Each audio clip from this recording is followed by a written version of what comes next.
So I work at Pentagram. I'm a partner there.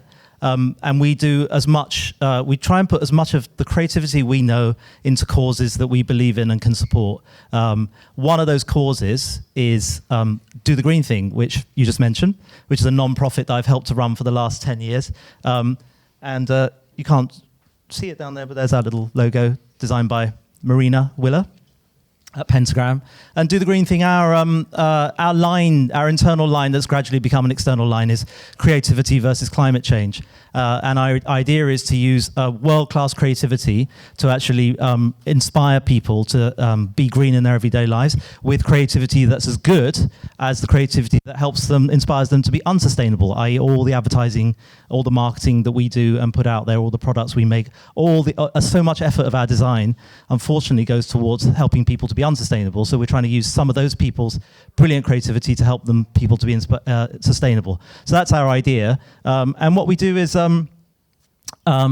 we 4 times a year, our current rhythm is 4 times a year, we investigate and take issue with a sector or a tradition or an industry that makes it really hard for people to be sustainable in their everyday lives, and then create some inspiring creative suggestions how to get around it. And so I'm going to talk about one of those, which is the advertising industry. And just a quick question, which is how many people here are from the advertising industry or work in it or around it? Okay, good. Good. I'd like to see what you think about this. It'd be interesting. No awkward questions. So the talk is called Nice Ad, Shame About the Planet. Which is basically you've got the whole talk now. But, what a summer. 2018. The summer in which our train tracks buckled, our tarmac melted, our pythons came out to bask on the street. I don't know if you saw this, a brilliant caption on Instagram, which is just a python eating a pigeon on Leytonstone High Road. Our parks turned into dust bowls. Our productivity melted in our non-air conditioned offices. And our hospitals couldn't actually cope with the savage effects of heat wave after heat wave. It was the summer in which, for many of us, I hope, for me certainly, climate change came off the theoretical page and basically made a Europe-wide hot mess. Advertising had something to do with it. So advertising responded, as it always does, to its environment, in this case, the environment, with brilliant sun-kissed Instagram posts, promoting barbecues, bikinis, and beers, etc. And we bought them. I had a personal struggle where I wanted to buy a Dyson. What are they called? Cool fan, air cool, blade cools, whatever. And I really wanted it because my home was too hot and the office was too hot. And then I decided I couldn't buy a product from a Brexiteer called James Dyson.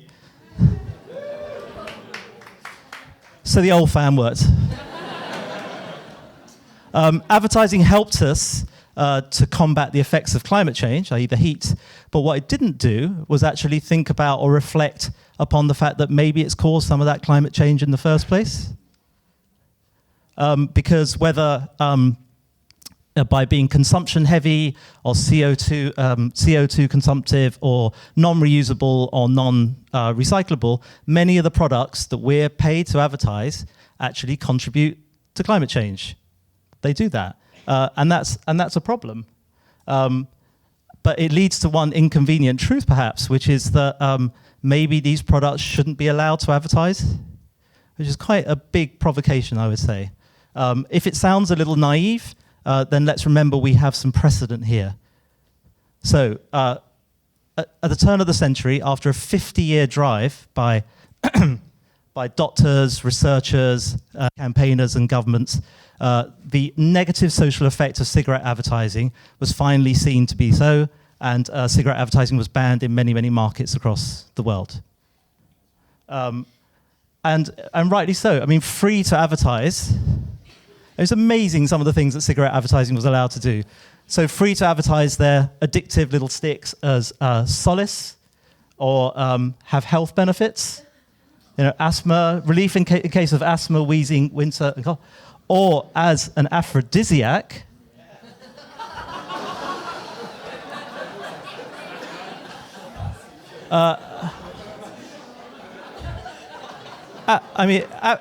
Absolutely amazing, and sort of and funny, and horrifying, right? It's absolutely horrifying because free to advertise themselves in any way they wanted to for a long while.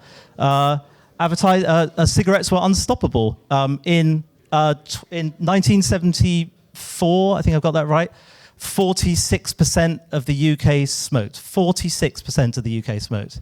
Now, with advertising basically quenched, like the Marlboro cowboy, buried in some machismo desert somewhere, and Benson and Hedges surrealist tropes canned in the abstract dustbin, that figure is less than 16%. So advertising, and more importantly, the ban of advertising worked, right? So now we're actually turning our attention to other categories that have social problems or come with social harm. So, for example, alcohol or junk food. And for the latter, a big call out to Mayor Sadiq Khan for what he's trying to do there. Weak on bicycle lanes, tough on burgers, but it's good. It's better than nothing. But if we're looking at products that actually harm society, are we missing the biggest ones of all, the ones that actually cause climate change? Because if it says, as it says on a cigarette packet, very brutally, I think, smoking kills, but important, then surely fast fashion kills, oil kills, imported avocados kill, mineral water kills, meat kills, driving kills, and flying kills. Kills by being part of the addictive, squarely uncircular overconsumption economy. An economy that is causing sea levels to rise, natural disasters to increase, accelerating climate migration, spreading diseases throughout the world. And is it right? Is it right that products should be allowed to do this? Should they be allowed to advertise when underneath their shiny promises of instant fulfillment, instant fun and pleasure and fulfillment lie the prospect of much longer term damage to humanity? Is that right? I don't think so. I think something must change and will change, but let's not underestimate how difficult that's going to be. Let's not underestimate the consequences. For example, how do we ratify products and actually judge whether the carbon consequences of, for example, a low-slung Primark dress versus a low-slung Lamborghini, or the rights of South African beef to not advertise, but, for example, South London chicken to be able to cluck its promotional heart out? There's that challenge. And there's a challenge of focus. So when a worldwide alliance of actors moved against cigarettes, they had something that was easy to target because it's basically those things on that shelf in the newsagent, and also easy to demonize because of the smoke, because of the tar, the coughing, the butts, the ash. But it's much more difficult with consumption. Consumption is basically in our lives. It's pervasive and it's aspirational. It's part of our values and it's everywhere we look. And how do we deal with that? And how do we deal with media? So I think paid-for advertising is easy to regulate. It's the easiest to regulate, but consumption is an addiction, and addiction finds a way around paid-for. It's both its dealers and its users, right? They'll find a way around paid-for. So how do you regulate? How do you spread regulation across pack, search, point of sale, social channels, own channels, etc.? How do you do that? And how the hell does anyone regulate Amazon? But there's a bigger challenge, as well as those challenges, there's a bigger challenge, which is the one of money. So it's really easy to look at, to point out the top shops and the EasyJets and the Volkswagens of this world and roll eyes at companies who are making money from basically selling products that cause climate change. The trouble is, the advertising industry also makes money from selling products that cause climate change? And that's a problem. It's a really tough question to ask ourselves. I think in a business where economic models are already challenged by AI creativity and the march of the consultancies, I mean, could the industry survive a shakedown on its biggest Uber clients, which is its one Uber client, which is consumption? It's hard to know. It's not easy.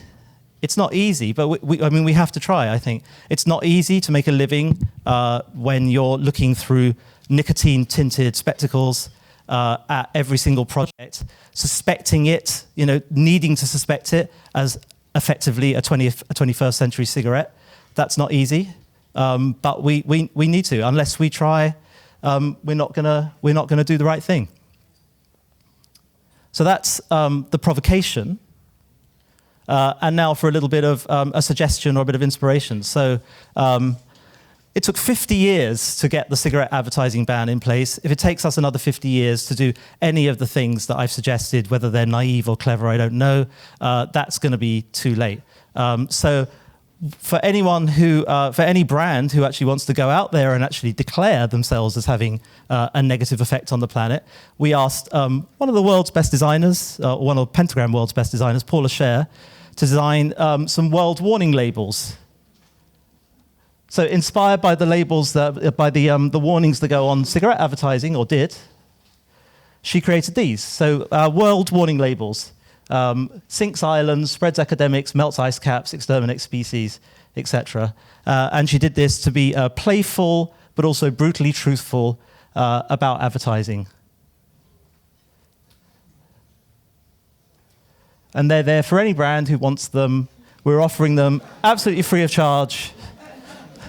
And would love anyone who wanted to reveal the inconvenient truth about what they sell. How do I press play?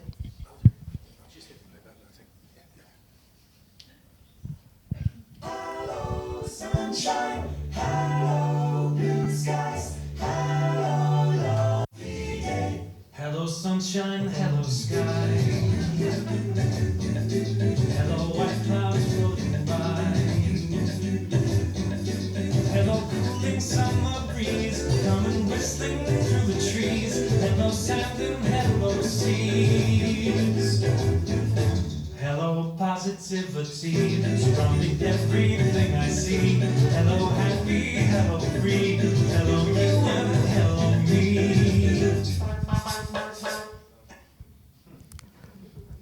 Thank you very much.